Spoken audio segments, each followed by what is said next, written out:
Ako ay isang asawa ng OFW. Through financial literacy training ng Pinoy Wise, natutunan ko yung salitang save first before you spend.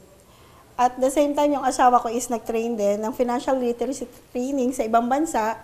Yun din yung natutunan niya. Pati yung mga anak ko is under ng Batang at Hika. Ngayon, napakalaki ng tulong nito sa amin.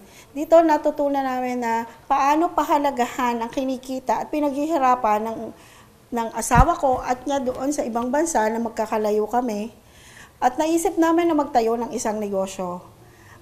At this moment, moving yung negosyo namin, napalaki namin yung mga anak namin ng maayos. At isa pang naging, nag-decide na yung asawa ko to stay here sa Philippines, to be with us. Sabi niya, ayaw niya nang bumalik. At pag-iigihan na lang namin or ayusin na lang namin yung aming negosyo and hoping for God na tulungan kami na diretso. And through the help of Pinoy Wise na laging nakaguide sa amin.